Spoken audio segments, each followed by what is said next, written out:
Good evening, ladies and gentlemen. Welcome to Solo ReacTalk. Tonight, I am going to be reacting to the Emperor of Man, Part 3. Yes, the Imperial Lie. Warhammer 40,000 lore history done by the YouTube channel Luton09. This is in relation to the Emperor of Man Part 2 and 1. If you guys want to check out those reactions, remember the playlist card is going to be at the top here. Yeah. If you want to check out the original video as well as Luton09's YouTube channel, the links are going to be in the description below. Okay, let's start.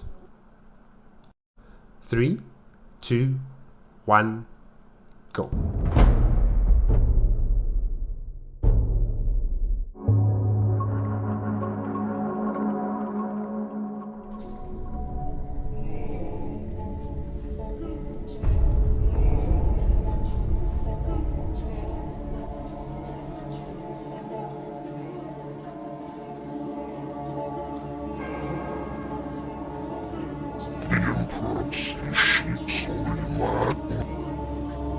What?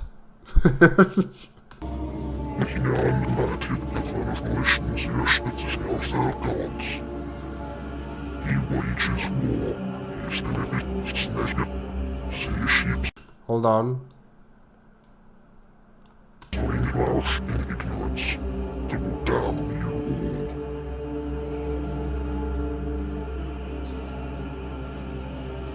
The Emperor is not only loathed of treacheries against the gods, but the anathema to all human life.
Epic music. You know you've started the Luton09 video with such music, definitely. Oh, good start. In the darkest period for mankind, one man would come to the fore. He would unite the tattered remnants of humanity and would rise to become the leader of all. His wisdom and strength unrivaled, his mere presence inspired loyalty. Any other names are all now lost to the mists of time. He is now known only as the Emperor of Man. Thousands of human worlds have been ruined by the warp storms amid the aftermath of the Great War versus the Men of Iron. Human survivors remaining on these planets of anarchy lived in fear of scavengers, raiders, blood-crazed cannibals, and on many worlds the fear of nightmarish demonic incursion. They feared, as their primitive ancestors once had, more than anything, the night. The darkness. The darkness promised only horror, bloodshed, screaming, death, and extremes of violence. Across many planets though, including Terra, not all lived in squalor. Some had forged noble houses or settlements who were able to support large defensive forces. And some planets, still had STCs. Thus they leapfrogged many other human planets and they became technologically advanced. And some planets also had an affinity and a connection to the warp that is totally different. Sorry guys, my nose is blocked. totally different compared to, other planets that had torment because some individuals had connection to the warp, and it destroyed their society. There were some planets that were okay with the warp and they were able to use it properly. There were some planets that had technological advancements far beyond any other planet, and all of these planets, they were going to be destroyed, taken over by the Imperium of Man. Sadly, all of these possible human advancements were destroyed, all for the sake of the Imperium of Man and the Emperor's dream to unite the galaxy under Terra. Hulking warriors forged in global wars as mankind fought as it had done many thousands of years before for territory, resources and the safety of its own people. On Terra itself, many had begun to see a new army marching, an army of thundering giants. Clad in magnificent and powerful armour, they had crushed and swept away any who stood against them, for none could resist their power. The Thunder Warriors and Primarch Ushitan.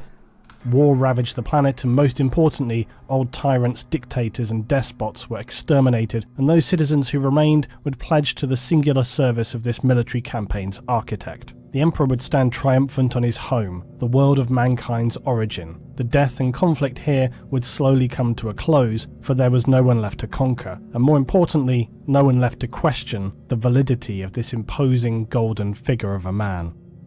Uriah Olather was a simple man, now an old man, a priest by virtue of personal experience, not holy indoctrination. A man who had long ago seen this army of giants marching against those who had once favoured the night, for it shadowed their evil deeds, but now they feared it as much as those they had hunted. The end of these dark times should have been something for celebration, to rejoice and be thankful for, not for Uriah. His services had once been popular, but no longer. Along with the victory of this powerful army came a wave of disbelief and ridicule for those who believed, those who had faith. Where people once had fear and sought divine protection, now they feared no more. His congregation had dwindled and then all but ceased, yet he remained.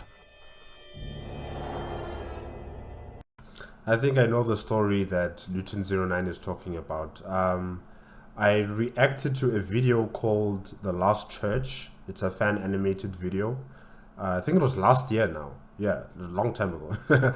But yeah, there was a debate between the emperor, who called himself Apocalypso or Apocalypsis, something like that, and a priest of the Lightning Stone Church. Yeah. And, the emperor had his side of thinking, and the priest had his side of thinking, and they could not find each other. The emperor berated religion and faith and spiritual connection, and saying that humanity has only dragged itself down the gutters because it believed in such superstitions without evidence, without proof of its validity. And the priest on the other side was saying that you can't equate belief to evidence, and you can't separate humanity from the things that they believe and the things that they cherish the most, and they could not find each other, and I could not agree on which side I'm on. I don't stand 100% with the priest. I don't stand 100% with the emperor, and yeah, I really felt frustrated after watching The Last Church. Really, I did.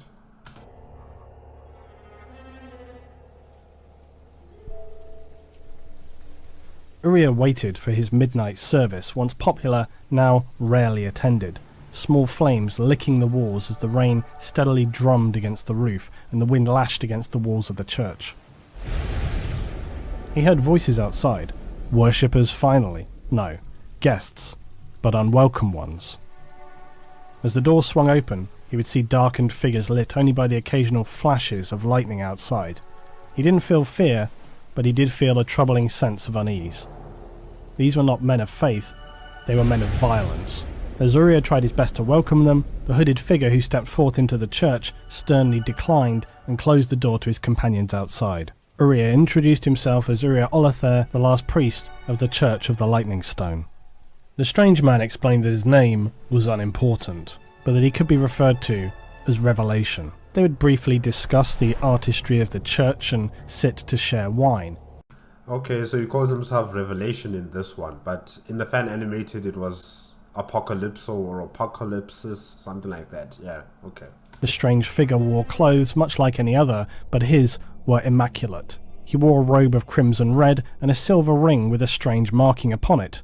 A device even. Revelation had already explained to Uriah that the reason he visited tonight was so as to be able to view this church of his, the last church on Terra, and that history would soon consign these places of worship as relics of the past. He questioned Uriah as to why he still chose to remain. Why did he not want to join with so many others who had heard of this emperor and his crusade to extinguish all forms of religion, spirituality and mysticism, to erase the misplaced beliefs in the supernatural?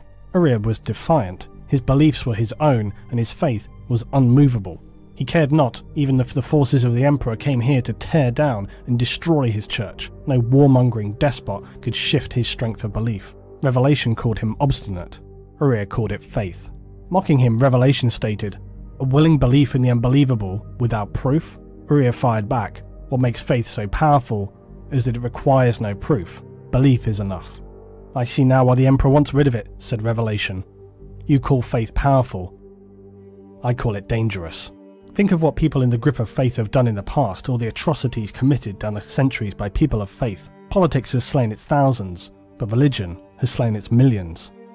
If it were not abundantly clear by this point, the darkened figure who had entered the Church of the Lightning Stone was indeed the Emperor himself, setting foot in the last church on Earth to challenge the last priest and test his beliefs. The absurdity of his arguments clear for any to see given what was to come in the following millennia. From the Emperor would come the Crusades that would crush any who opposed them. Exactly. In fact, any who were found to have religious beliefs that could not be convinced otherwise or serve some useful purpose were simply slaughtered. And this was before the time of the heresy, where millions would die in the wars of those without faith and those who were consumed by it. Revelation would apologize for his overtly confrontational tone. Uriah accepted, and they instead would see more of his church. Revelation would listen to Uriah tell its history. Revelation, the Emperor, would continue to challenge Uriah when he revealed the church's most holy artifact, the Lightning Stone itself. "Why is it holy?" he would ask. "Was it deposited by your god? A man martyred here? A young girl received some revelation?" Uriah would describe how an old man, thousands of years before, deaf and blind, had taken shelter from a storm below the stone, only for it to be struck by lightning, and curing his ailments, it was said to have had healing properties. The townspeople would build the church around this holy stone. The Emperor, examining the stone, stated without showing any special interest or emotion, "Hematite from a banded ironstone formation, exposed by a landslip most likely. That would explain the lightning strike. I'm not being malicious, I'm explaining to you how such a thing could have happened, without any intervention of godly power."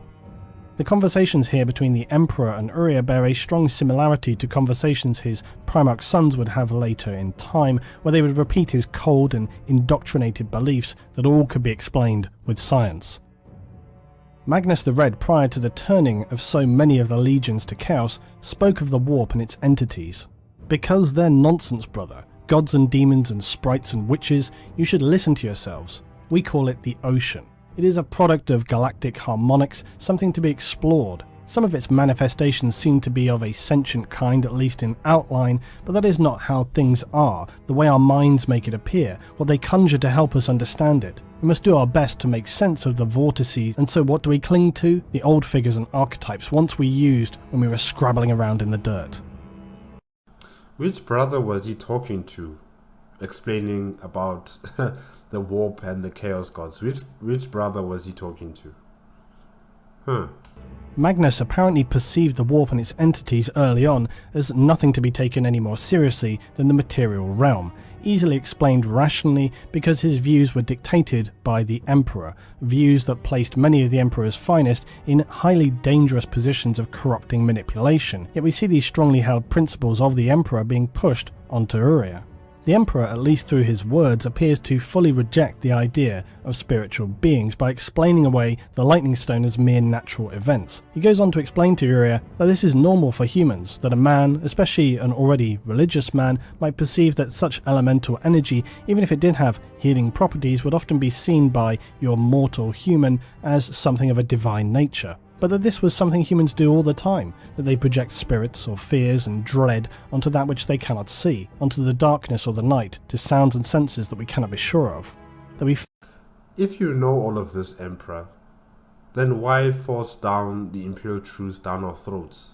If you know this, if you know humans cannot divorce themselves from wanting to believe in things far greater than themselves, whether it's a spirit or whether it's gods, why try to make the Imperial Truth as the thing that's going to erase that part of ourselves? When you know how humans, think in these certain type of things, because it's impossible.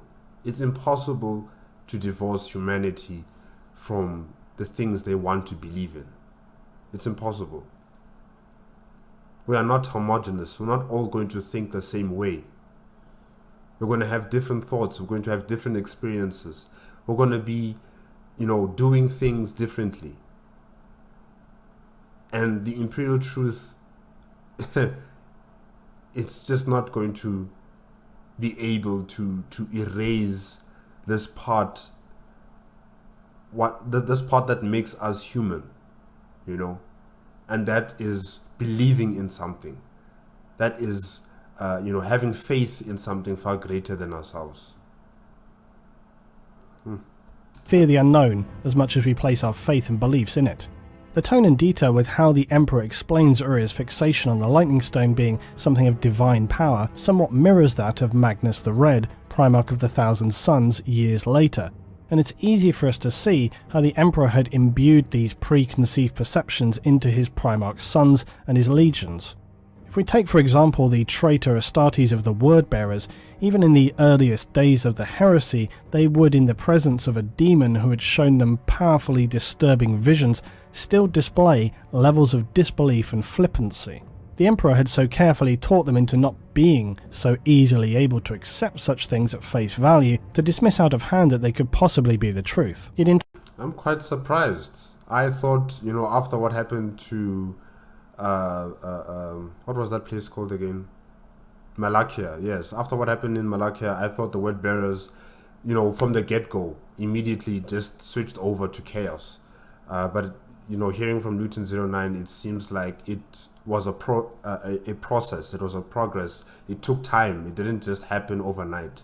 So yeah, that's quite interesting. Time their ignorance would be their Achilles' heel and would lead them to become open to accepting what is known to the creatures of the warp as the Primordial Truth. Argyltal didn't reach for his weapon. Instead, he laughed. "You are an insane creature.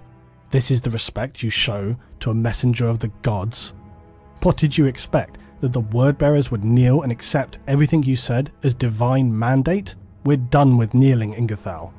The resistance of the Word-Bearers to the demon would of course be short-lived. They had already stepped way over the line by this point, but it does demonstrate that, as we know, the transitions and confrontations for many in the traitor legions were not simply about instant corruption, promises of power, or being just casually rolled over by the entities that reside in the Immaterium. We well know that there was bitter fanatical fighting not just between the established legions during the heresy, but also internally among brothers in their own legions.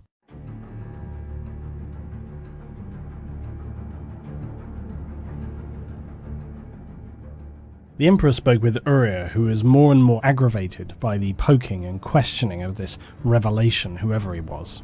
If I am adversarial, it is because it infuriates me to see the blinkered willfulness of those who live their lives enslaved to such fantastical notions as are contained in that book and others like it. That damnable piece of thunder in your hands, that book, is 9 centuries worth of agglomerated texts and assembled, rewritten, translated and twisted to fit the needs of hundreds of mostly anonymous and unknown authors. What basis is that to take guidance for your life? If a man claimed his dead grandfather was speaking to him, he would be locked up in an asylum, but if he were to claim the voice of God was speaking to him, his fellow clerics might well make him into a saint. Clearly, Emperor, why does it concern you? Why does it matter to you what other people are believing in? I understand, I know, those who believe in God and stuff like that, it can be manipulated and, it will result in them causing actions that could empower the chaos gods. I understand that, but the way he's talking about it here, it's as if it's his problem, and it's not your problem. It's not your problem, Emperor. We didn't ask for you. We didn't ask for you to be our Messiah. We didn't vote for you. We don't know you. We don't owe you anything. And then yet here you are imposing yourself on us, telling us that, our beliefs and our faith in gods and stuff like that is wrong, and you should correct yourself of that, or maybe or not maybe, I will kill you, I will kill you. Like, no one asked for the Emperor. No one asked for you. And yet you impose yourself on us. there is safety in numbers when it comes to hearing voices. Uriah spat back at this abrasive figure that had invaded his sanctum. "This is my faith you're talking about. Show some damned respect." "Why should I?" said Revelation. "Why does your faith require special treatment? It's not robust enough to stand some questioning? Why should you and your faith be singled out for special treatment?" "I have seen God," hissed Uriah. "If you have had such experience, you may believe it was real, but do not expect me or anyone else to give it credence, Uriah. Just because you believe a thing to be true does not make it so." Uriah maintained his account of having seen and felt God himself and would reference his youth. But by now the thunder armies of the Emperor had already subdued most of Terra, yet the young Uriah decided he would attempt to find corners of the world not yet conquered by this so-called Emperor with his eagled banners. Yet everywhere he travelled he found only towns and people that were already subdued, giving praise for the Emperor, albeit seemingly with a hollow sense of loyalty. It would not be until years later when he would travel to the land of the Frank and there find a people who had murdered their appointed governor of the Emperor.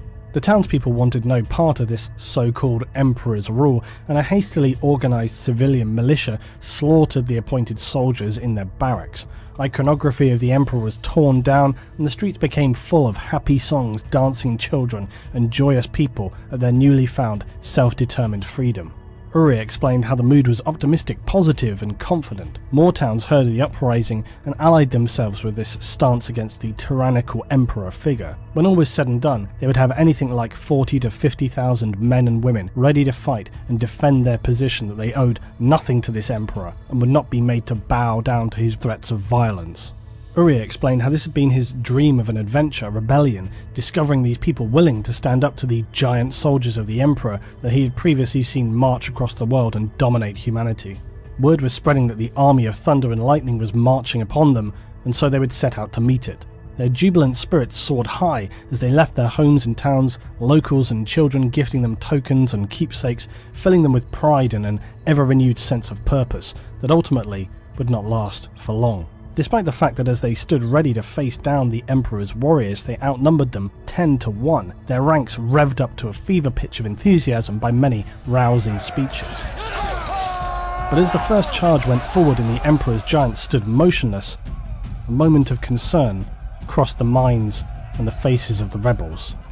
And only when they had crossed half the battlefield did the Emperor's solid wall of giant warriors open fire. The result was instantaneous shock and horror.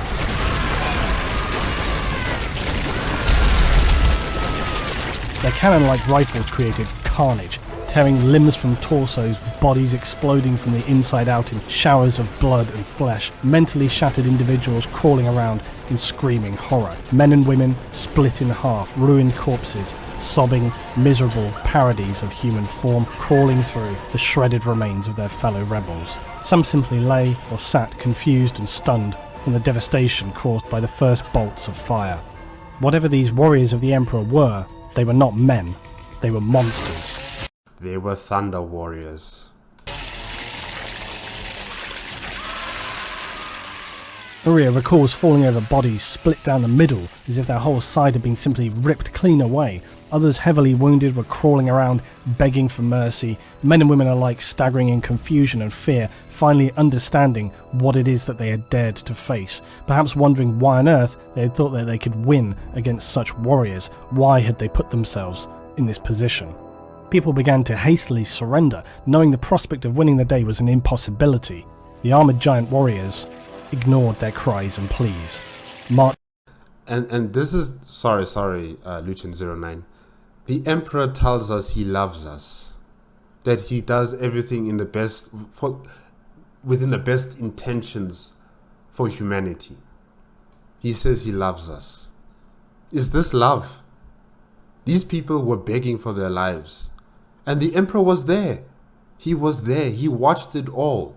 He allowed his Thunder Warriors to continue on their rampage and their carnage on these people, you know? This is the person that tells us he loves us.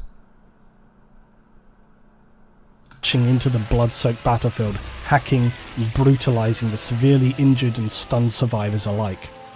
They began to engage the remaining force that was attempting to disengage from the horror. This was no longer anything that could be called a battle. It was a slaughter by butchers. And mind you, this is just a taste of what's going to occur across the galaxy. Anyone that does not bend the knee to the Emperor or to the Imperium of Man, anyone that does not follow the Imperial Truth, they're going to be killed like these people here by the Astartes, by the Primarchs. This grand master plan of his is built on the blood and the death of so many people. Of course it was going to fail. Before the carnage had ceased, Uriah fled as fast as he could, leaving the screaming, tormented wailing slowly fading in the background. Occasionally, one of the damned must have experienced some extraordinary act of suffering, and their cries were carried high and far across the wind. By the end of it, the massed rebel force was slaughtered within the hour. Tens of thousands of men and women, what was left of them, lay strewn across the battlefield, crushed, ruined, annihilated. Uriah had escaped and lay crying and wounded in the darkness of the night. Seeing a golden face as he lay in his agony was speaking to him. "Why do you deny me? Accept me, and you will know that I am the only truth and the only way." This was his apparent personally experienced vision of God. Revelation, the Emperor, immediately dismisses this as just another instance of humans perceiving what they need to see because of their own mortality, struggling, fighting for life, or seeing some kind of vision to explain away the worthlessness of their own life. But Uriah could not be swayed, and he described how after his vision he fell into a sleep only to awaken, miraculously healed. The shrapnel embedded near to his neck and spine was gone, and he decided as a result of this vision that he needed to travel home. However, upon reaching his hometown, he found that his family had been all but slaughtered and destroyed. His former life was gone, and this was when he would turn to becoming a priest of the Church of the Lightning Stone. Uriah explained how he had wanted to serve God, to spread the word of his church, but the Emperor's forces all but prevented him from spreading his word anywhere, instead spreading their own truth in reason and disregarding any belief of the supernatural. Uriah finally voiced his understanding that he knew why Revelation was here to speak with him, that he was here to offer Uriah to join the new ways, but he was still not convinced. The Emperor would try a different approach by describing historical accounts of atrocities committed in the name of religion. Uriah was still not persuaded. Revelation explained that the tales were universal and typify religious behaviour that has been recurring since the beginning of human history. The record of human experience shows that where religion is strong, it causes cruel, intense beliefs and produces intense hostility. Only when faith loses its force can a society hope to become humane.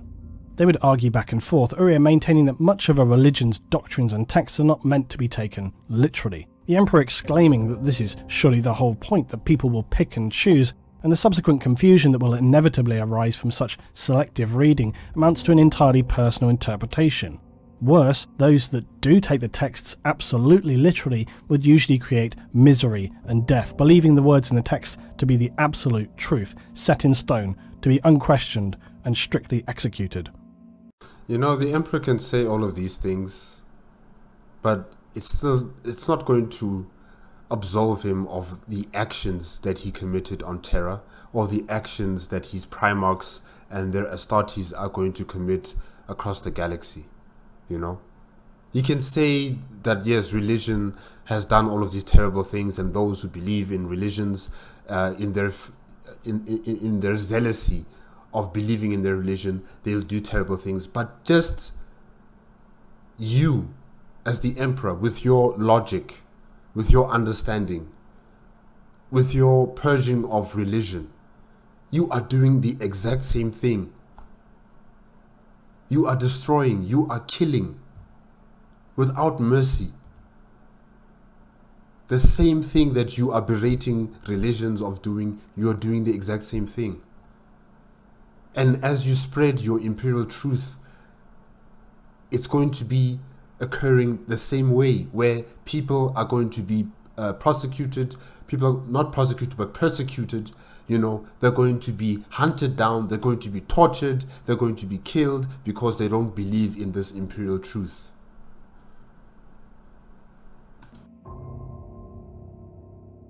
The Emperor would recount more ancient histories, from human sacrifices to wartime horrors committed in the name of religion. Bloody wars where thousands would die. Uriah dismissed this as ancient ways long since forgotten, to which the Emperor balked. He pivoted to a more recent event describing death camps and eugenics committed by Cardinal Tang only 30 years previous to their current time.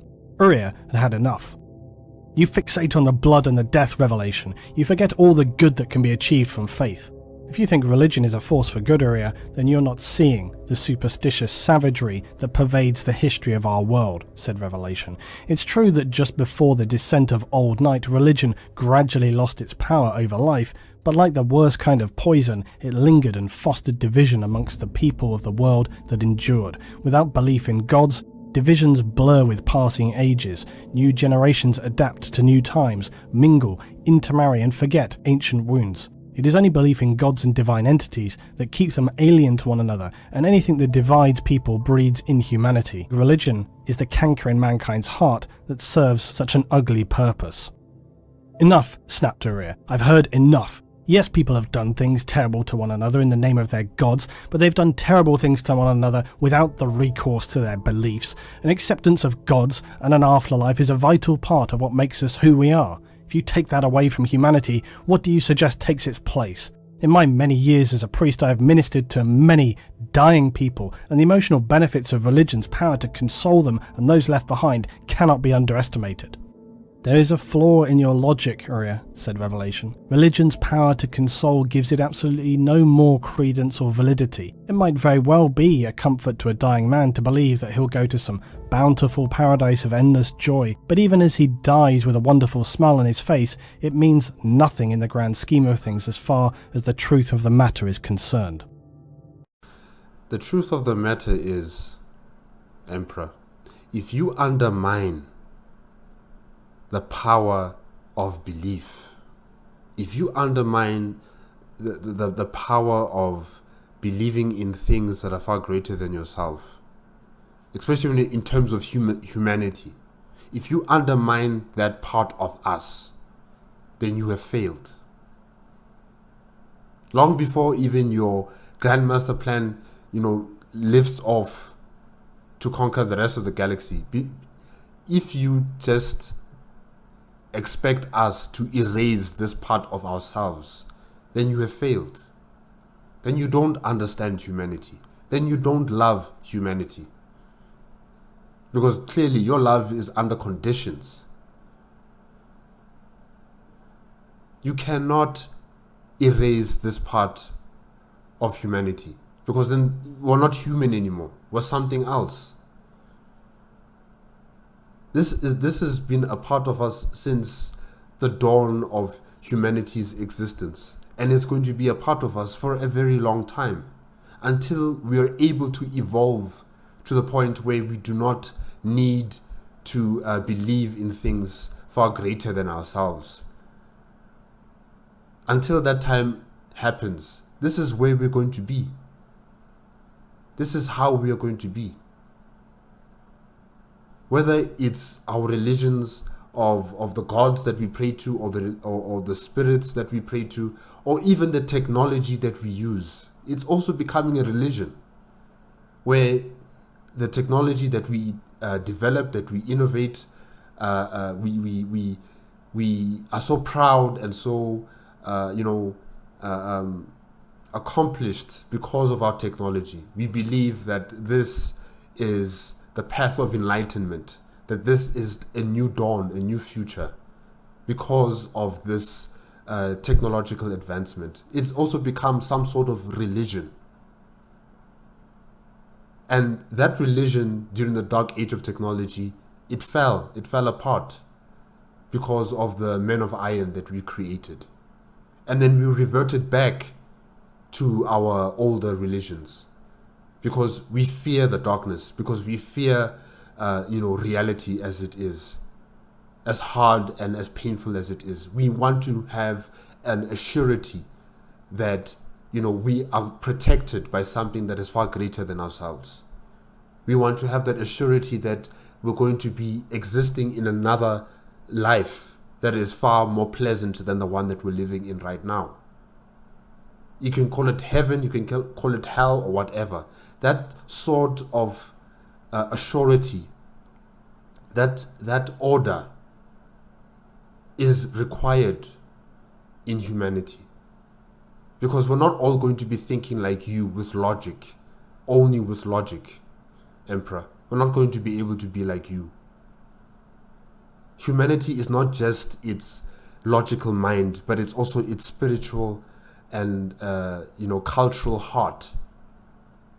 And if you try to divorce those away from us as humanity, you're going to fail. You are going to fail. Maybe not, said Uria, but when my time comes, I will die with my god's name on my lips. There are multiple aspects to read from the discussion between the Emperor and Uria. For one, it's fairly staggering that the Emperor has the gall to recount the many accounts of religious atrocity as examples of why it's such a flawed and dangerous concept for humanity, and that for this, and also other reasons, it's why mankind is better off without it. He makes these statements immediately after he has just sat and listened to Uria recount his own tale of facing down the Emperor's army of giant superhuman warriors, versus a force of what can only be read as being a fairly large, yet seemingly primarily civilian force of angry townspeople. That the Emperor's warriors proceed to not only engage with maximum levels of aggression, but then continue to engage in one of the most inhuman slaughters, brutalizing and committing horrors best not even thought of, and not against a defiant, powerful warlord and his army of trained soldiers. No, they destroyed with no mercy a mob of crying, stunned people who knew that they were defeated as the first shots were fired. But he tells us he loves us. You can barely imagine a more inhuman situation. Why this level of violence and display of pure, unfettered aggression was necessary has no explanation. If anything, I think the Chaos Gods have been gorging themselves, from the energies brought to them by the Emperor and his actions, and the Emperor's Primarchs and their Astartes. All the carnage and destruction, the pain and suffering that they've been inflicting on humanity, trying to unite us under one umbrella through the hammer. I'm sure the Chaos Gods must have been enjoying what has been going on in the galaxy. And as they knelt begging for mercy, the Emperor allowed his giant warriors to let their bloodlust run rampant as these monsters often literally crushed under their heavy armoured boots anything that moved, until the ground was nothing more than a hellscape, a wasteland of horror. You'd be forgiven for mistaking them for the worshippers of the blood god, for on this day They surely imbued Khorne with a refreshing burst of power. Exactly. I was thinking about all the Chaos Gods, but yes, specifically Khorne, definitely. You can only see these events as shockingly hypocritical on behalf of the Emperor. Within almost the same breath, he begins explaining how it is religion that is the terrible enemy of mankind because, through its most extreme beliefs, it can on occasion cause humans to commit terrible atrocities. Why Uriah doesn't counter the Emperor with this astonishing level of hypocrisy is frustrating, yet it also highlights to us that the Emperor is operating from a position that is hardly objective or rational. They are simply his talking points to achieve his own agenda, that of removing the very idea of structured religion and spirituality from the human consciousness. As Uriah had now essentially turned his back on redemption and returned to his prayers, a golden light would rise from behind him. He turned to face redemption, but was only able to exclaim, "You! Now do you fully understand the futility of what you do here?" said the golden giant. Uriah finally understood, seeing the golden face that he'd seen long ago in his memories as he was near to death, after the horrific battle against the Emperor's warriors. "You are the Emperor." The Emperor tells Uriah it is time to go, and they start to leave the Church of the Lightning Stone. The Emperor begins to explain that the artistry within the church is much like humanity, that it is only meant to exist in the light, not reside in the darkness, that only when suffocating shadows of religion are gone will it be able to see again its true brilliance.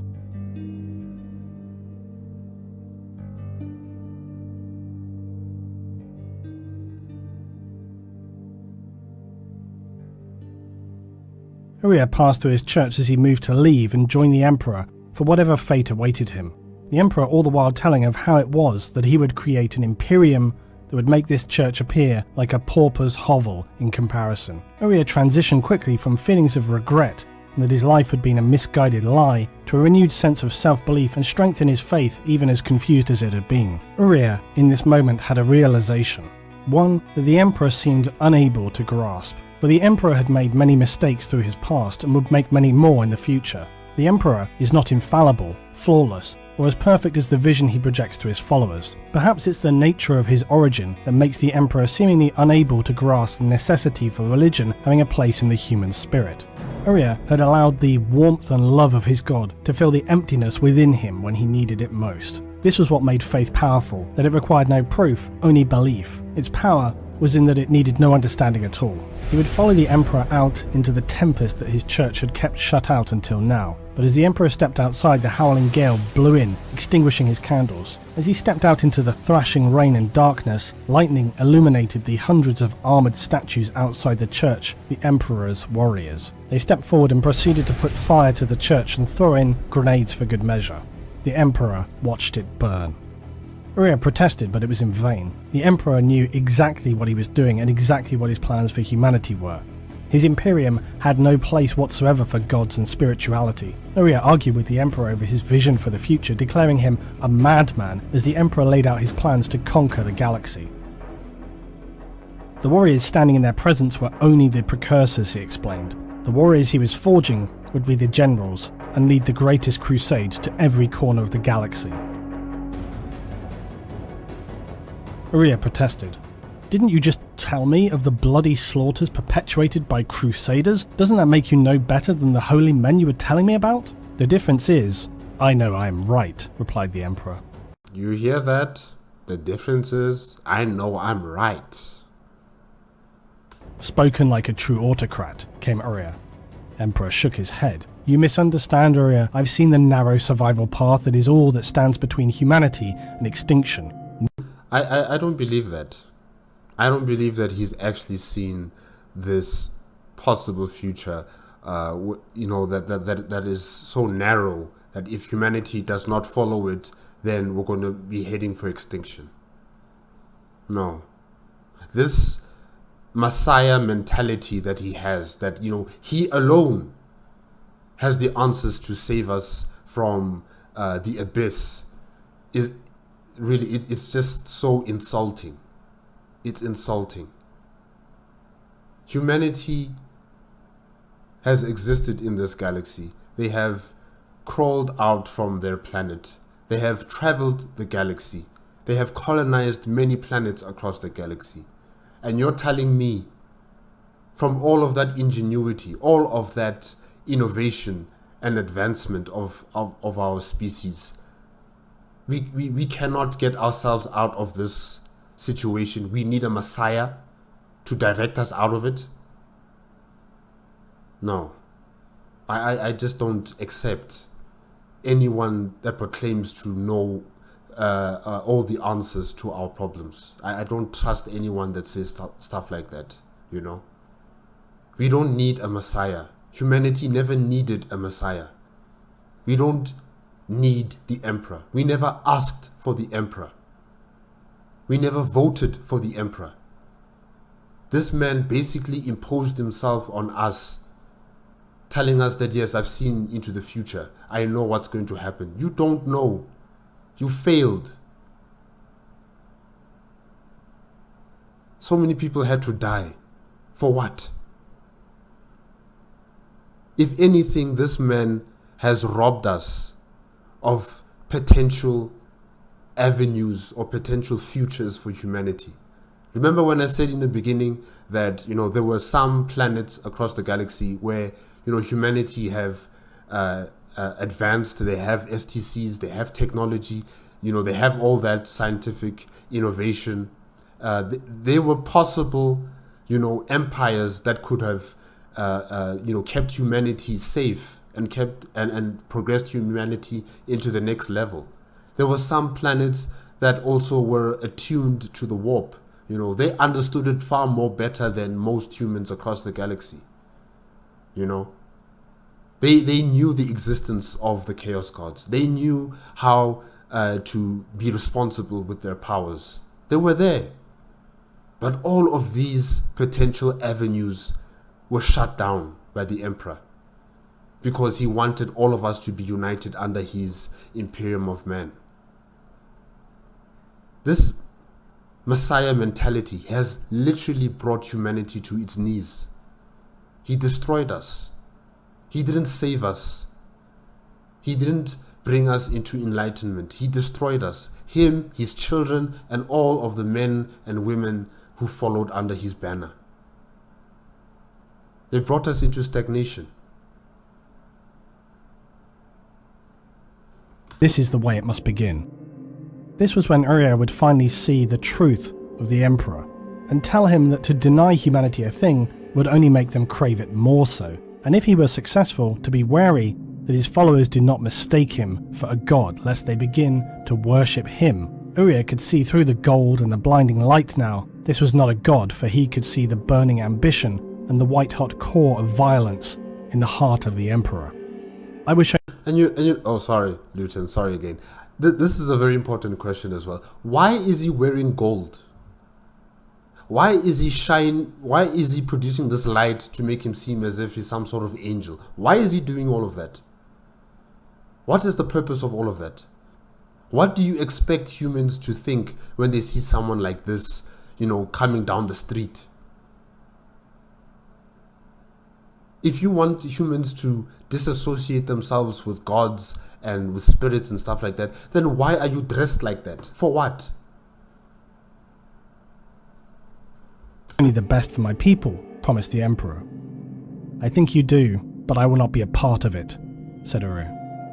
With that, Uriah would turn and walk back into the burning church. He walked straight into the blaze as the flames closed around him. Outside, the warriors watched the church until it collapsed. By morning, only smouldering ruins remained. The Emperor turned away, saying only, "Come, we have a galaxy to conquer." The only sound to be heard was the chiming of an old and broken clock.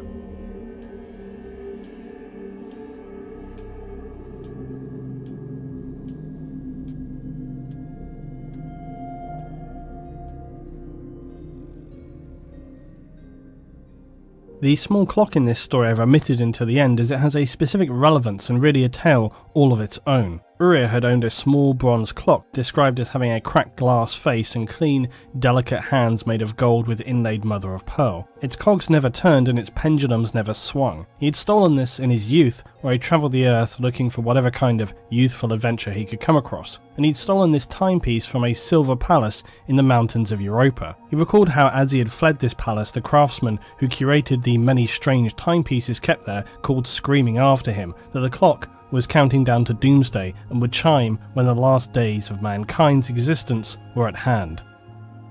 Uriah at the time youthfully laughed off these eccentric craftsmen's bizarre calls and would gift the clock later to his father. But after Uriah returned to their home to find his family essentially destroyed, he retrieved the clock, bringing it to the Church of the Lightning Stone, where it would make no sound since that day. Uriah had always dreaded hearing its chimes, and he would never have to hear it chime again. The chiming of the clock as the Emperor walks away from extinguishing the last church on Earth is meant to herald the doom of mankind. But why? What is its significance? It's clearly symbolic, as the last church is burned to the ground and the last priest on Earth has engaged with the Emperor.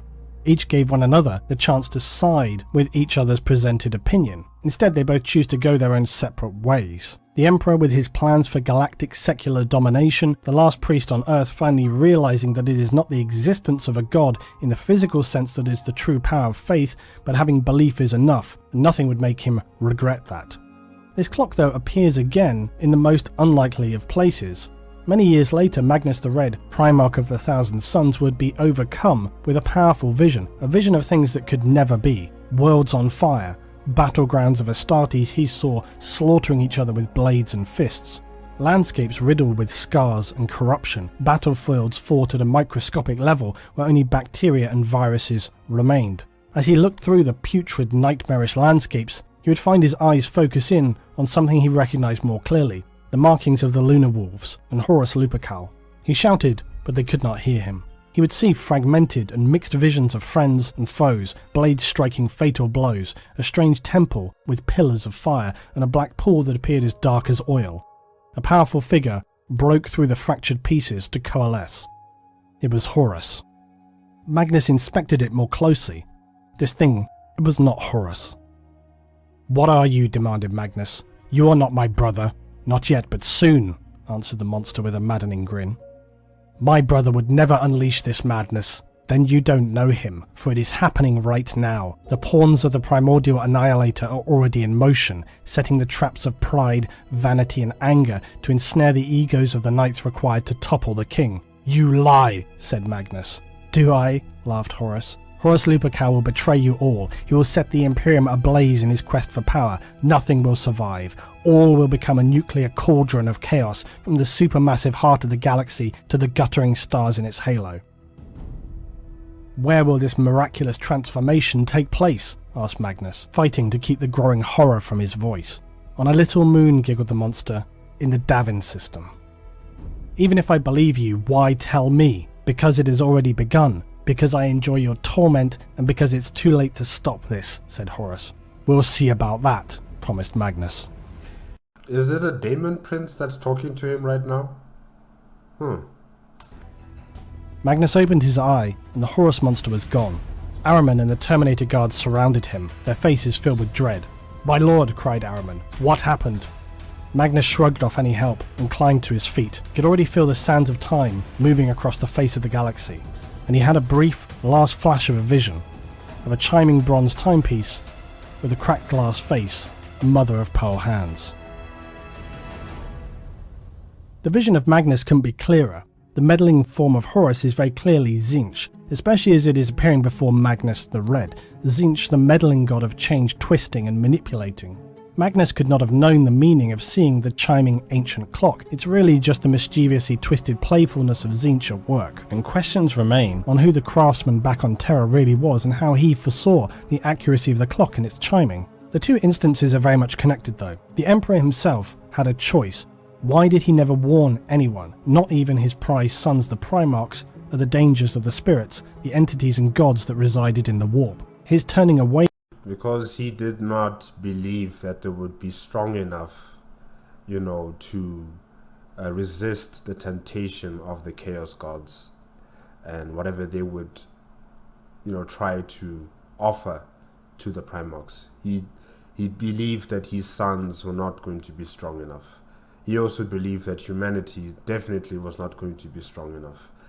And thus he had to keep on with this lie, hoping that no one would realize, hoping no one would know the existence of the Chaos Gods.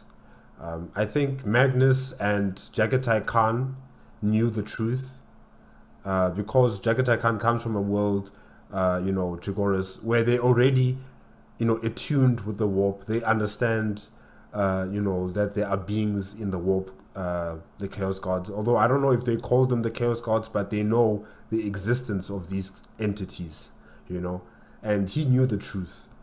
And Magnus as well, because he's also very much attuned to the warp. He's able to create an astral projection of himself, going in there and all that kind of stuff. I'm not sure about any other Primarch that knew about the truth before. But yeah, essentially the Emperor believed that if we knew the truth, we would be corrupted, and his Grandmaster plan would fail and turn to ash. And he had to make a choice whether to tell us the truth or to tell us a lie, and he decided to keep on with a lie, hoping that it will work until his plans come into fruition. And of course we know how that turned out. From the Church of the Lightning Stone on Terra, as its smouldering remains and all they symbolise were left to ruin, was a definitive moment where the Emperor set humanity on a path that rejected totally religion and spirituality and followed only the Emperor's Imperial Truth.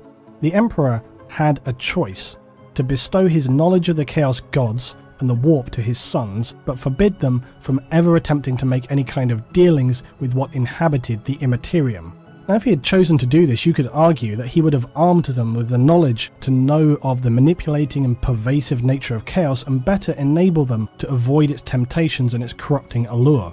Yet, with that said, has it not been shown time and time again that forbidding anyone in humanity to not open that box that's marked "Do Not Open" is a recipe for disaster?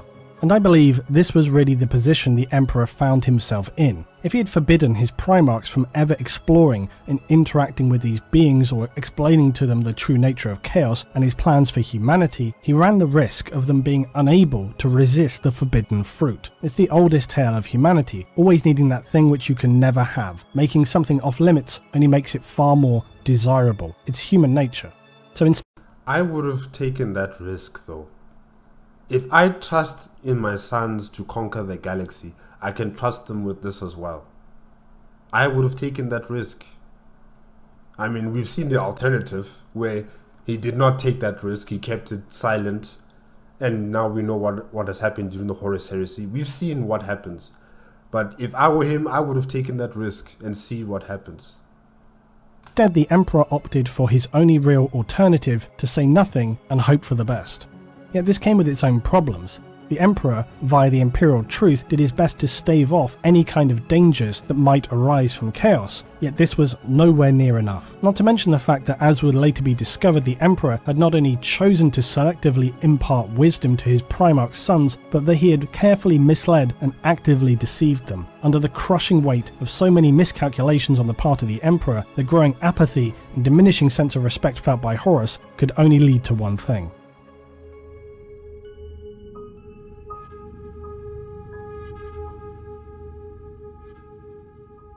the Emperor's vision for humanity was one of progression, forward-thinking rationalism, a return to science and logic, as well as a powerful sense that humanity were the ones who were best placed to take on the role as the most powerful race in the galaxy. The Eldar had their chance and failed. The remaining Xenos were abhorrent savages.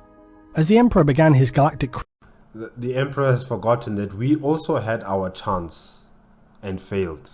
We had our chance. The golden age of technology isn't just some sort of dream world. It actually happened. We had our chance and we failed. So how are we still the most suitable race to be the masters of the galaxy? You know, how do you come to that conclusion, Emperor? crusade, he decreed that his Imperial Truth be brought to all the worlds of mankind, essentially by any means necessary, peaceful if possible, by force otherwise. The hypocrisy of the Emperor, given his self-righteous rantings against religion, is blinding. His primary criticisms against religion were that it caused ignorance and horrific bloodshed when humans interpreted things wrongly or with an extreme perception of the teachings from their religion of choice. Yet on so many occasions the Emperor shows almost no regard whatsoever for human life.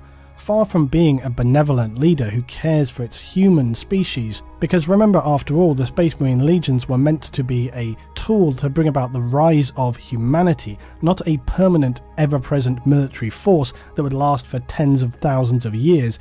In one sense, the Emperor's grand plans seem to have barely got off the ground before it all came crashing down. Despite his crusade in many ways being a success, the whole vision and mission on behalf of the Emperor in the end was a catastrophic failure. An empire in flames, mass slaughter across so many worlds, return to the darkness of spirituality, persecution, and worst of all, the Emperor in the end left humanity in a position arguably little better off than when he had begun. It's clear to all the Emperor is no ordinary man. Exactly what the Emperor is and just how much power and knowledge he had is always something of a grey area. We know that the Emperor is and was a perpetual, and this has been established in one way or another since the very beginning of Warhammer 40,000. And it's fairly obvious though when you think about the fact that he's existed since the earliest times, no matter which origin story you subscribe to. And I am far more open to the shaman sacrifice origin than I had been. However, I still do like the idea that the Emperor is somehow a creation of some final old one. But full disclosure, there is basically zero evidence for that. It's simply a fun thought out loud of mine. Questionable as well if a single old one could create such a powerful being whilst on the run. The shaman sacrifice though works equally well if you get into the details of it. Really though, the heart of the matter is that the Emperor is an immensely powerful individual. Brand new information. Where we come to the unclear and hazy aspect is just how is he a perpetual compared to others, say Vulcan Primarch of the Salamanders? And this is where we risk going off into pretty heavy tangents that deals with the area of the Emperor's dealings with the Chaos Gods and his acquisition of knowledge to create the Primarchs. The long and short of it is that I do not believe the Emperor to be a perpetual in a sense of how it is often described. The perpetuals are just kind of magical entities who somehow come back to life and are basically immortal. If anything, the descriptions often touted for perpetuals are extremely vague, misleading with very little reference, and this also ties into the very notion of the Primordial Truth. The original explanation for the Emperor following this shaman account was that the warp was a peaceful and calm realm, a mirror of our material space that existed on another plane of existence. It was a neutral and peaceful life stream of spiritual energy. In the early days of mankind, the warp and the creatures within it had not come to any positions of power. Remembering that the warp itself functions not through some sense of religious worship, but simply by being filled with the natural psychic resonant forces, at this time by more passive plants and animals. The activities of others in the galaxy would undoubtedly have begun to fill the warp with more and more troubling energies. But it was with the ever-growing souls of mankind and their obsessive, guilt-ridden negative energies where the warp really began to fill. On Earth, the primitive humans had developed a relationship with the warp that they did not initially understand, but over time would begin to realize how to use it. Those who understood this best were tribal shamans who could tap into the warp and use its energy to help heal and provide for their tribes. You could also be reborn from the warp and carried forward into new human vessels, and in many ways you can see how these shamans were indeed the first perpetuals. Because they never truly died, they would be reincarnated. And this is depending on how strict you want to be with your definitions. However, as mankind grew and the disturbances in the warp became more powerful and more aggressive, and this was before even the Chaos Gods, the shamans began to discover that they were unable to be so easily renewed by reincarnation. The warp was unstable, it was becoming just more challenging, and sometimes spirits would be lost. Fearing that as time had passed this would herald the end of their kind, they decided after many years of discussion to en masse commit suicide, and as they did so, their kind would be gone forever from the earth. Yet they would be reborn as one individual, the Emperor of Man. He would not. These shamans, where do they come from? Is it from all over the world? All shamans from across the world, congregated in one spot, mass suicide? Where do these shamans come from? Who are they? not only bear the combined powers of the many thousands of psychically attuned shamans, but also begin to remember their wealth of group knowledge. He remembered that in his rebirth he was imbued with their collective strength so that he might live forever, never again having to return to the warp, which would in the days of the future prove to be far too hostile and too dangerous to allow him to be reincarnated were he ever to die. This original understanding for me is one reason why the concept of killing the Emperor so he can be reborn is a fundamentally terrible idea, but that should probably remain a separate discussion. For us though, the important information from this version of Earth's ancient history is the idea of the Emperor as a perpetual, that this was gifted to him by the collective reincarnation of the shamans of old Earth. Now remembering this, we return to the Emperor standing in the Church of the Lightning Stone. From his own perspective as a perpetual, he cannot fathom the importance or the need some humans have for faith, nor does he subscribe to the concept of the Primordial Truth, a truth that at this point he surely well knows. The Emperor is not a god in the sense of a god being all-knowing and all-seeing. He is an astonishingly powerful individual to be sure, but he makes a catalogue of misjudgments. He also proclaims to be working for the betterment of humanity as he describes to Uriah outside the Church of the Lightning Stone. The Emperor looked down at him and said, "Some things are best left forgotten." "Then I hope you've foreseen the consequences of a world bereft of religion," said Uriah. "I have," replied the Emperor. "It is my dream. An imperium of man that exists without recourse to gods, a united galaxy with terror at its heart." "A united Foolish. galaxy?" said Uriah, averting his gaze from his blazing church as he finally grasped the scale of the Emperor's ambition. "Indeed, now that unity has been achieved on Terra, it is time to reclaim humanity's lost empire among the stars. With you at its head, I presume," said Uriah. "Of course, nothing of such grand scale can be achieved without a singular vision at its heart, least of all the reconquest of the galaxy." "You are a madman," said Uriah. Uriah knew he wanted nothing to do with anything this man had to offer, no matter how noble or lofty his ambitions may be. "I hope in the name of all that is holy, you're right," said Uriah, "but I dread the future you're forging for humanity." And as we heard before, the Emperor replied, "I wish only the best for my people." "I think you do, but I'll be no part of it," said Uriah. Yet again I ask, who are your people? I'm not your people. I never voted for you. I never chose you. I never begged for your existence to come into fruition. I never asked these shaman to kill themselves and then to have all their souls congregate into one man who would become the God Emperor. I never asked for any of this. Who are you to me? Who are you to all of us? What gives you the right to kill so many people? What gives you the right to tell us how we should live our lives? Who are you? And then he says he's doing everything for the betterment of his people. Yes, sis. There's a large part of wisdom on behalf of Uriah in his final conversation with the Emperor. The Emperor also reveals himself to be a hypocrite and far from wishing the best for his people. He's singularly focused on executing his vision for humanity by any means and any cost necessary. Even if that means the slaughter of innocents, then so be it. However, it appears that Uriah's words may have resonated with the Emperor somewhat, because for as much as the Emperor had declared that his Imperium would operate from a secular position of science, logic and reasoning, there was a strong sense of practices that ran through the Imperium that had more than a flavour of spirituality to them. The terrifyingly powerful presence of his warriors on many worlds were enough to make its inhabitants be awed into thinking they were being visited by some powerful spirits or holy figures. And it's not just the Astartes, it's him. It's him and his Primarchs.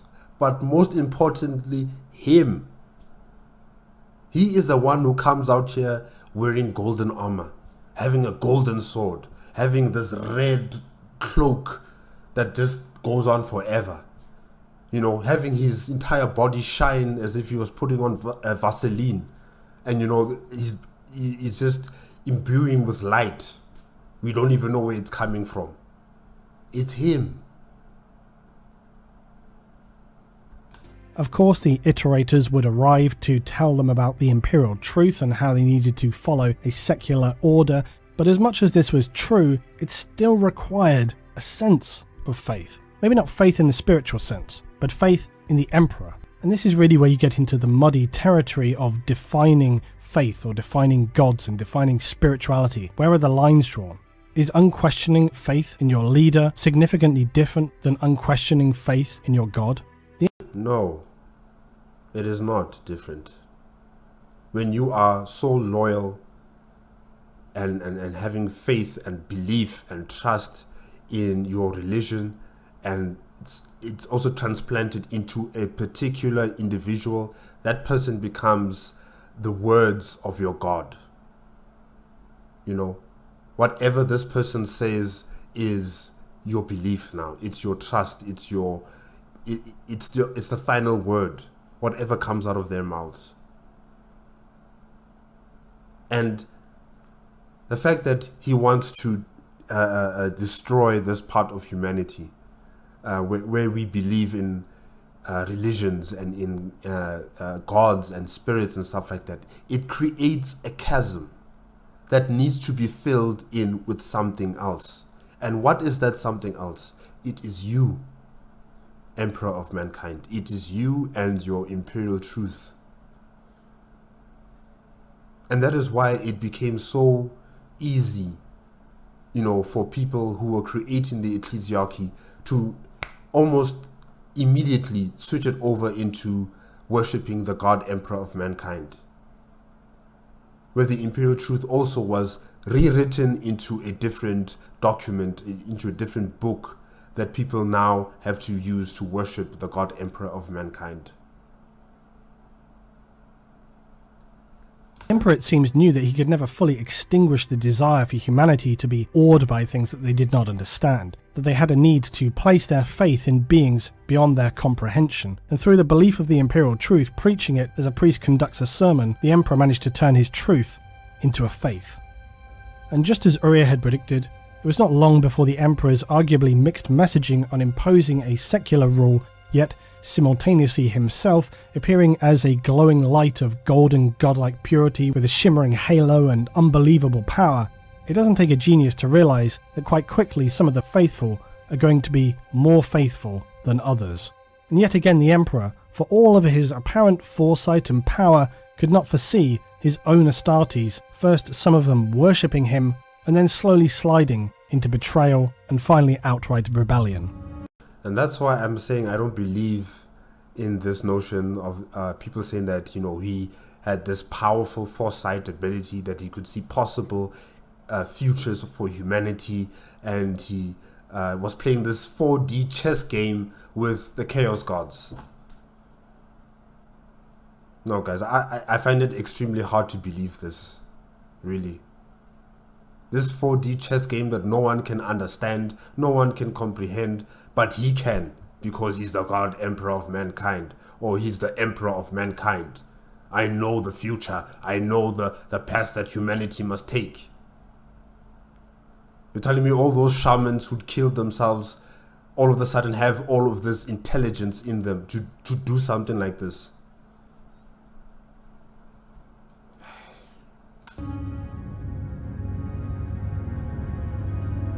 The real Imperial Truth is that the Emperor's war on religion was not singularly about moving humanity from the darkness into the light.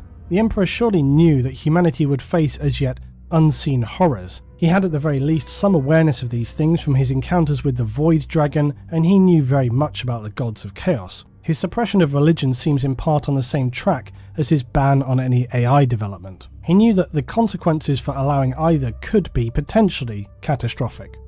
And it's worth just highlighting something I see far too often incorrectly described. The Emperor didn't oppose religion because he thought that somehow this would diminish the powers of chaos. Why would it? For starters, chaos doesn't work like that. The warp doesn't work like that. The warp is a realm of resonating spiritual energy that mirrors real space, the materium, the warp being the immaterium. So praying to your gods is not going to have some direct, huge effect, and so neither would be removing that. What the warp thrives on and is fueled by is human emotions, ambitions, and desires. This is why on Chaos ships you don't have huge prayer chambers, you might instead find humans or screaming, lashed astropaths to the foul interior walls of their ships, carving demonic runes into their flesh, branding them, cutting them, and allowing their psychic energy and souls to be consumed, their emotions pouring into the immaterium, until their bodies are disintegrating, riddled with black stinking cancers and foul liquids pouring from their orifices. When it comes to interacting with the warp, it's very much a case of actions speak louder than words. And if that means flaying the skin off of so many humans that are captured onto your ship until the deck is literally awash with blood and your entire room is strung up with skins lashed all around the place, then that's exactly what you're going to do if you want to be able to communicate with your demon spirit in the warp. And that is, by the way, an actual example. The Emperor sought to eradicate religion and spiritual superstition because he feared what he already knew, that the forces of chaos lay waiting out among the stars. This is why his arguments to Uriah were so hollow. He had little in the way of sincerity for his specious beliefs. The Emperor knew from his own experience what awaited humanity, and a society open to the concepts of religion and spiritual beings would be far more easily tempted than one who operated from a position of logic and reasoning. Cults and religious sects could empower the beings of the Immaterium not through their worship, but by their associated actions. And a society open to worship could easily be manipulated into worshipping a cult or organised religion that was not openly worshipping one of the gods of chaos. It may not have even been aware that it was, but this is how chaos operates: manipulation and half-truths.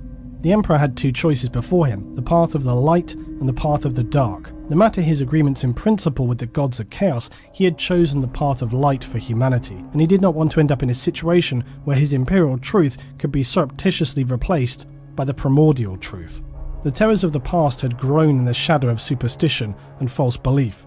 If the human future was to survive its rebirth, it could not tolerate the delusions of the past. The arguably greatest deception the Emperor ever imposed on humanity was the Imperial Truth. The truth that was, of course, in fact, a lie.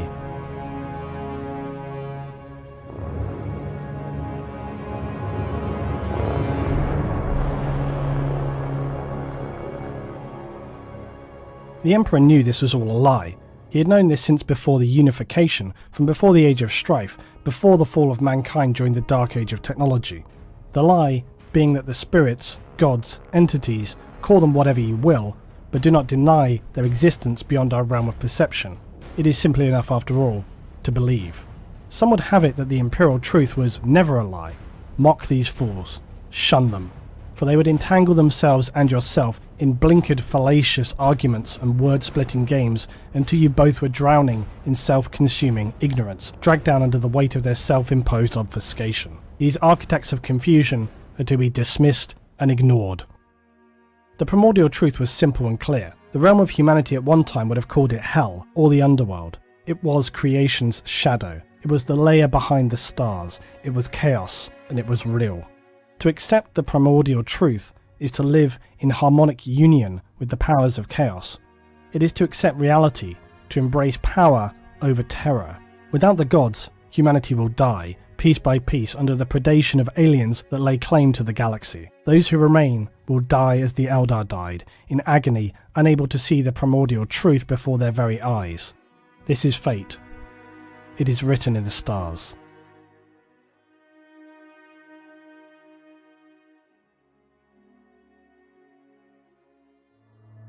I feel it's worth reminding everyone at this point that the Emperor, if we're using people's preferred shaman analogy for his inception, was originally produced out of a fear that the warp would become dramatically more hostile, which it ultimately would. That without the shaman's intervention, the human race would be consumed by the spiritual psychic creatures of the warp. Given the origins, it's not surprising that the Emperor would choose the path of light for humanity, as opposed to the path of darkness. At the same time, this image of him as a benevolent protector seems fundamentally misplaced. The Emperor is ruthless, and more than willing to achieve his plans by whatever means. An entirely fallible individual as well. Those worshippers of the Emperor, the most loyal and the most faithful, would have you believe that everything that comes to pass is part of the Emperor's grand plan, or at the very least workable around his long-term intentions. It's difficult to see how that can be true. If anything, the Emperor's persistent declarations that he was just a man, despite all of the evidence of his great powers, seems significantly disingenuous. Yet one feature of him seems certainly true when it comes to assertions, that being his judgment. The Emperor displayed an arrogance that has perhaps always been present in him since his birth, assuming that he could triumph permanently over the gods of the Chaos realm. The Emperor knew of the Primordial Truth from the very beginning. He had already visited the gods of Chaos millennia before his unification wars and had begun enforcing his declaration that all his followers obey the Imperial Truth. Some would say that this was part of the Emperor's grand plan, or that he had some miraculous plan of ascension for humanity. Maybe that he planned in the fullness of time to either starve, destroy, or permanently protect humanity from the gods of the warp. Anything is possible, and we currently have nowhere near enough information to make that determination. But anyone who would at this point put their unquestioning faith in the Emperor should seriously take some time to re-examine the facts of the matter. The Emperor operates from a position of just taking whatever action is necessary. Unfortunately, sometimes that means getting your hands dirty, the end justifying the means and so forth. Desperate times call for desperate measures. But does the desperation of humanity warrant the casual slaughter of so many innocents? Humanity never asked for the Emperor. They were subjected to his campaigns of brutal violence, subjugated. Any resistance to the Emperor's order was met with sickening violence. During the Crusades, the Emperor saw much success and many resolutions without a shot being fired, but there were plenty more where this was not the case, and if the Emperor's abhorrent war crimes on terror were anything to go by, it was no small misstep. I've often heard it said that the situation that occurred with the Interrex was not one of the Emperor's making, yet I ask myself, wasn't it? The Interrex, one of the few empires of humanity to survive the Age of Strife, seemingly intact and in an advanced state of technology, its warriors wearing similar armour to Astartes and proving more than just a challenge for multiple legions. They had working STC systems. They should have been a bounty and a prize for not just the Emperor, but for humanity. I did not know the names of those particular empires, those particular human civilizations, I should say, that still had STCs. All I know is that, yes, there were some human civilizations that still had STCs, and they were an advanced society. I don't know if they achieved space travel yet. I'm not entirely sure about that, but they were extremely advanced, and the Imperium of Man and the Primarchs and the Astartes, they gave them an ultimatum. Many of them, or should I say all of them, did not make it. Yeah. At the time, the Interrex could have potentially been far superior saviors of humanity. They already seemed to have an established rational order of logic and science and reasoning about their culture. The Emperor's forces in the Crusades, when you really look at it, not so much. Perhaps if they had had some way to know what was coming their way, they could have been more adequately prepared and mounted their own crusade, even becoming more successful than the Emperor's forces. I would advise that they pack up their bags and leave the galaxy. They shouldn't stay here. They shouldn't stay here and, throw mud at the Emperor and his Imperium of Man and, fight amongst each other. No. There's no time for any of that type of nonsense. Just pack up your bags and leave the galaxy. If it's possible for you guys to leave, I would strongly suggest that you leave this galaxy.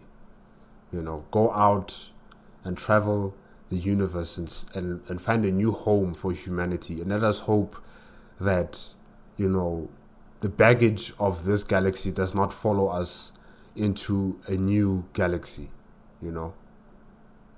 Let the Emperor have his Milky Way. Let the Emperor and the Imperium of Man have their galaxy. Yeah. It's unlikely, but it's just worth remembering that the Interrex were there and they were doing just fine. They didn't ask for or want to be part of the Imperium or the Imperial Truth. Horus, already turning away from the Emperor, instigated the war with the Interrex, and it's not entirely without the influence of chaos that things ended up how they did. But again, Horus turning away from the light does not leave the Emperor blameless. Given what we know now, it seems the Emperor simply made a terrible miscalculation in not bestowing his Primarchs with the truth of the events that had taken place up to the point of his crusade. Now you can perhaps understand the Emperor's desire to reduce and outlaw religion so as to not give the Chaos Gods an easy win by laying open the likelihood of some forms of worship and the associated acts that would strengthen them in the warp. It's even understandable that the Emperor simply wanted a path away from this kind of superstition and to try to get back to the way things were for humanity during the Golden Age. The Emperor wants to return mankind to its place of power, its zenith of understanding and rationalism. In his efforts to achieve this, it's entirely possible that he was just trying to get there too quickly and taking shortcuts to achieve what he could have done with a longer, more steady conquest. And there may have been in actuality no perfect solution to all of this. The Emperor was doing the best he could under impossibly difficult circumstances. And we're told that he didn't have enough time. He had to rush through it all because time was not on his side. I think it was Malkidor who was telling Jagatai Khan that, the Emperor does not have enough time, to be doing this conquest far more, properly, if I can say it like that. That they're racing against time to finish this all up and, to finish the Webway project. And apparently, the Emperor did not have enough time. One thing I've often heard as well is if the Emperor survived through the Golden Age and had these genetic laboratories and so on, why did he not keep an STC or two to boost humanity back to the Golden Age? Good question. Good question. In fact, here's a better question. Why didn't he make his own STCs? This man has been with us since day one. He's been on Earth. Why didn't he go to a university to learn how to make these things? Why didn't he, study, get the materials, keep them in the Himalayan mountains with him, and then build his STC inside there? Why didn't he do any of that? Why didn't he keep any of the knowledge that humanity has produced and accumulated over all of these millennia? Why didn't he keep it in the Himalayan mountains, and then once it's time for his Imperium of Man, he then distributes that information, that knowledge across Terra and the rest of the galaxy? Instead of us scouring the galaxy looking for STCs, why didn't he plan ahead? I thought he could see into the future. Isn't that what everyone's telling us? That he can see into the future. So why did he not prepare for those futures? Instead, he just wanted to have these genetic test tube babies prepared for war, for conquest. This man had all the time in the universe, really. He had all the time in the universe the moment he was born. And you're telling me that he could not prepare diligently enough for future events? This is a very good question. Why did he not make his own STCs? Why did he not save any STCs before the fall of humanity? This is a very good question, because from how STCs are portrayed, it certainly would have been a quick fix for regaining the lost technology and bringing humanity back from the edge of annihilation. Why the Emperor seemingly did not have any kind of complete STC stored away or in his possession is of course unknowable for us, but we could make a few speculations. As I discussed before in my previous narrative about STCs, despite them being portrayed as the Holy Grail, perhaps in actuality STCs are just not all they're cracked up to be. It seems beyond strange that if they were these holy grails of all human knowledge, that the Emperor would not have thought to himself, I'd better get myself one of these, just in case. Now another possibility, maybe they were rarer than descriptions would have us believe. The war with the Men of Iron, from what we've learned, doesn't sound as if it just exploded overnight. So if things were turning bad again, you might imagine the Emperor would see the writing was on the wall and secure an STC. The other rationale could be that, as I've said, the Emperor is far more capable of making mistakes, and his ability to foresee the future is nowhere near as powerful as we're led to believe. Or perhaps he does get very clear visions, but only of very specific events. This is often used as a crutch to explain away the whole heresy and the Horus battle with the Emperor was all part of his master plans, so if you are to assume he knew all, he would have known Horus would betray him and allow events to play out as they did. More of these 4D chess games. I'm tired. Perhaps for some greater purpose we are yet to see. We could assume that perhaps the Chaos Gods extended their powers to blind or to cover things from the Emperor. We know that very powerful psychic manipulation is possible to hide the truth of things. It's been used on many occasions by both loyalists and traitors, hiding ships, fleets, entire moons. Some consider that the Emperor is far more powerful than any can imagine. that all of his actions are according to a grand plan that he's forged over millennia, and that he will still lead humanity to the light out of the darkness. What, through his skeleton bones?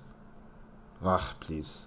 He will bring the reascension of mankind. How this would be achieved, however, remains entirely unclear. Some speculate that his plan was to lead all of mankind into the webway, out of the grasp of chaos, yet this is more than off the table after it was breached and the war in the webway fought, with it finally being sealed as the Emperor is permanently interred on the Golden Throne.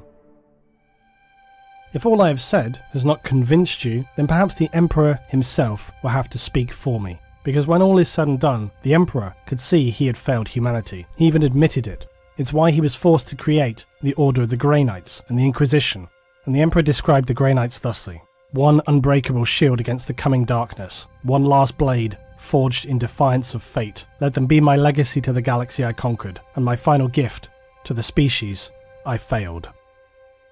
Now, the words of the Emperor here always strike me as especially troubling. It's not his admission of failure that bothers me, it's the words forged in defiance of fate. This suggests that the Emperor seemingly knew that this was destined to pass, that it was inevitable. Perhaps he could see all that was to come after all. He could see what was coming, yet was unable to alter the path, ultimately resigning himself to admitting failure. He had tried to alter humanity's fate, but failed, which returns us once again to chaotic demons speaking the primordial truth, the inescapable truth. The Eldar failed when their test came, but humanity still had the choice to make. That humanity needed to open itself to chaos, as much as chaos needed the more powerfully resonating souls of humanity to fuel it in the Immaterium. The Emperor had already spoken about how dangerously narrow the path of humanity was when he spoke with Uria, the Church of the Lightning Stone, in their final words. "Didn't you just tell me of the bloody slaughters perpetuated by crusaders?" said Uria. "Doesn't that make you no better than the holy men you were telling me about?" "The difference is, I know I am right," said the Emperor. Spoken like a true autocrat, the Emperor shook his head. "You misunderstand, Uria. I've seen the narrow survival path that is all that stands between humanity and extinction, and this is the way it must begin." It certainly seems that before his legions of Astartes had even been completed, or his Primarchs, the Emperor knew that the path they were walking was an extremely narrow one, which had a very limited chance of success. His final acts, much like his other decisions, seemed to be that of a man making the best choices he could given the cards he was holding at the time, trying his best to put right what once went wrong. The primordial truth, though, is a troubling issue. In one sense, it's the simple admission that the Chaos Gods and their realm exist.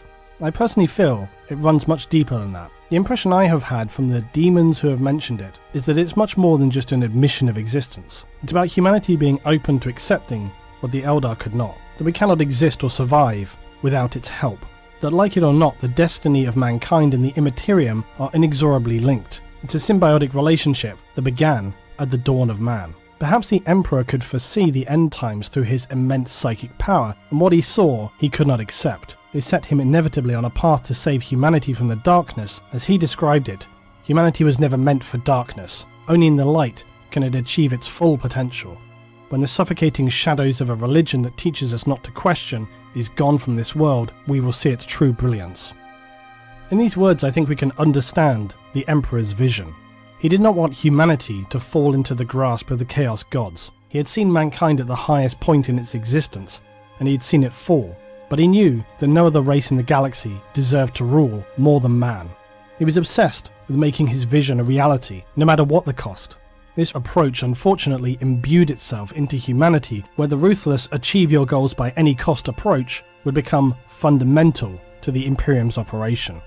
Not forgetting, of course, the Emperor's perhaps unintended consequence of forbidding religion, which would later ironically become one of its most powerful strengths.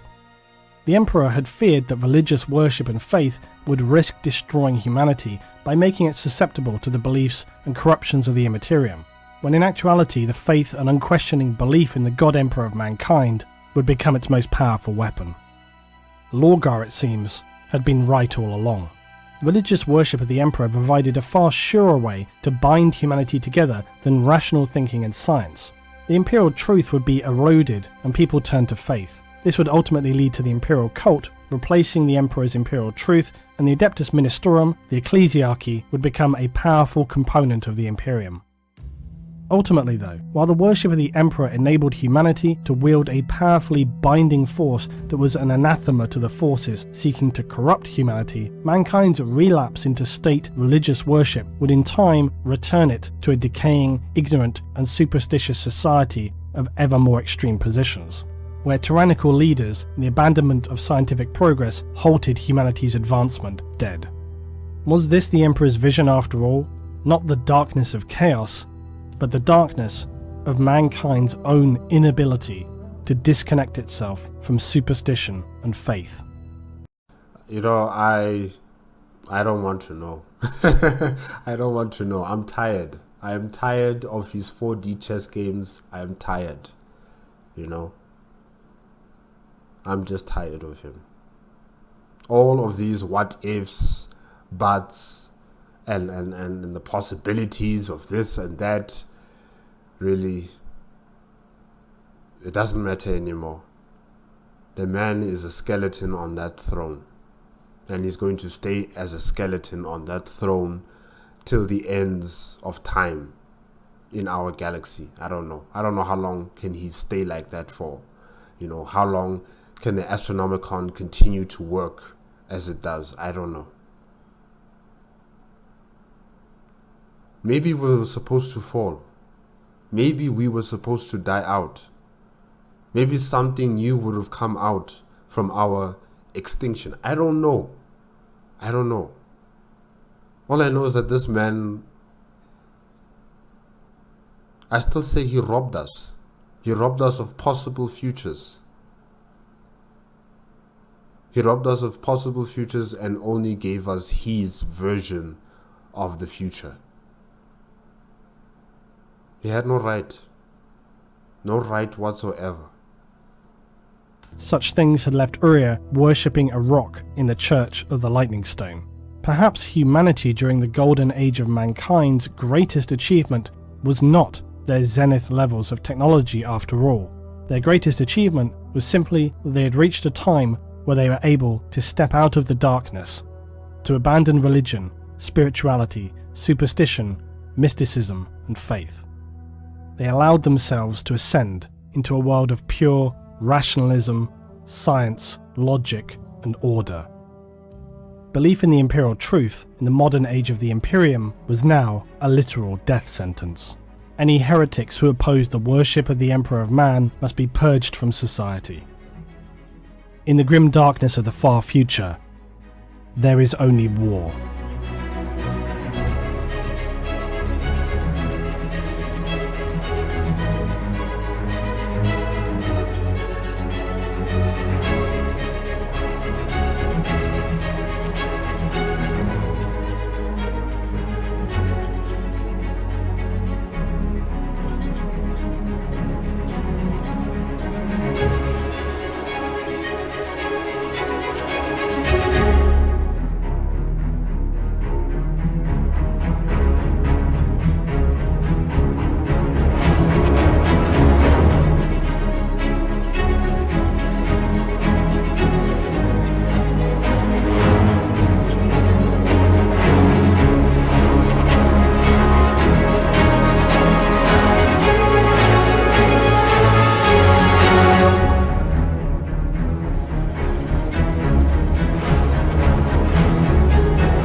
Hold on, what's this?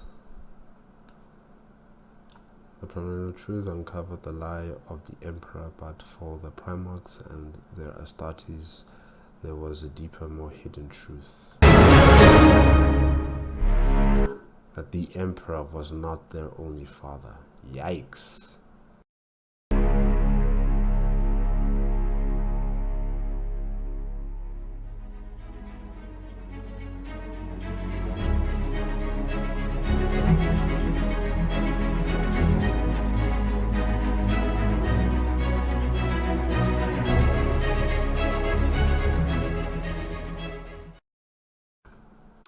Okay guys, that is it with the Emperor of Man Part 3, the Imperial Lie, Warhammer 40,000 lore history, done on the Luton09 YouTube channel. You know, after all of this, I've come to the conclusion that the Emperor is not as powerful as people claim him to be. He doesn't have the ability to see through all possible futures. Either the Chaos Gods blocked some of that, power from him. I don't know. Maybe they shrouded some of the futures that the Emperor could not see. I'm not sure. I'm not sure how, or if it's possible that the Chaos Gods interfered in, the Emperor's foresight. I don't know anything about that. All I know for certain is that he's not as powerful as people claim him to be. He's not as powerful as he claims himself to be, And yes, he says that he's just a normal man. He's just a normal human being and all that kind of stuff. And really, this grand master plan of his, I think I've said this before 2 weeks ago, that, it's too big. The plan was too big. It was too elaborate. It depended on too many people. It depended on too many things to go right for it to succeed.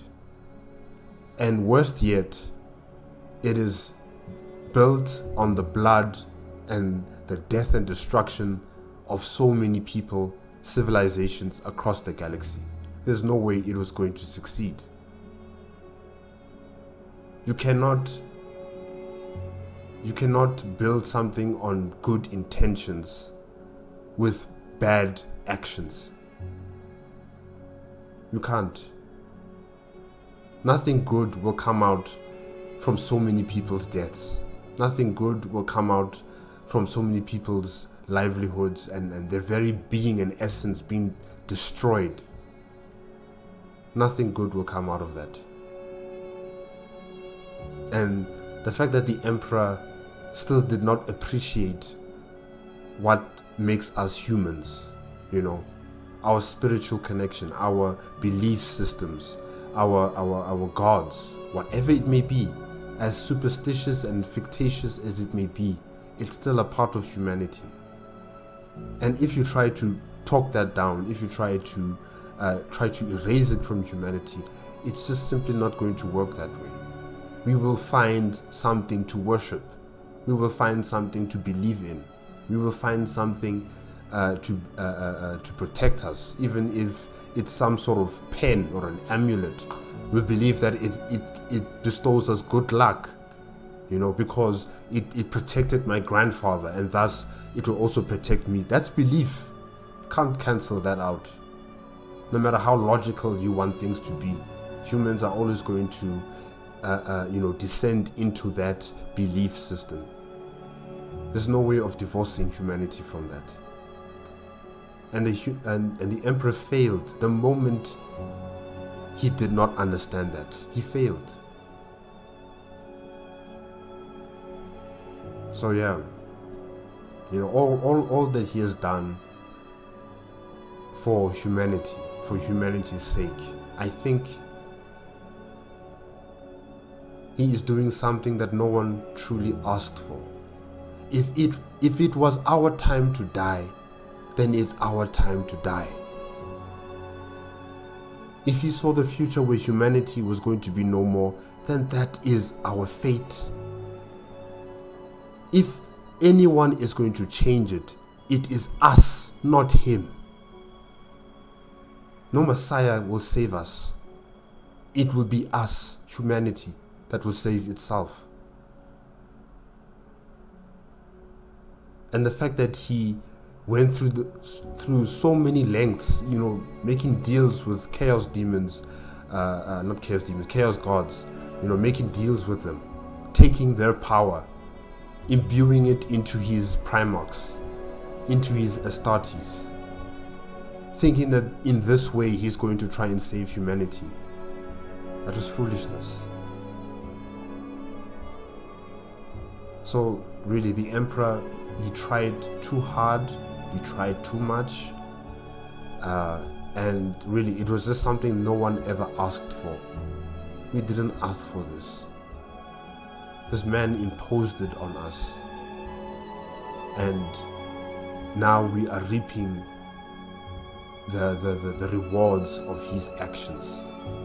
You know, the stagnation of humanity in this perpetual darkness. Okay guys, I guess that's it. That is it for tonight. Yeah, this was good. This was really, really good. It kind of made me angry. It kind of took me back to last year when I was watching The Last Church.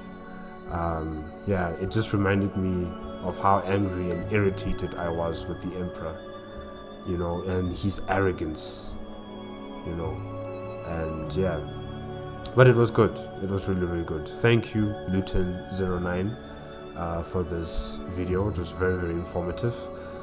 And guys, I guess that is it. If you want to check out the original video as well as Luton09's YouTube channel, the links are in the description below.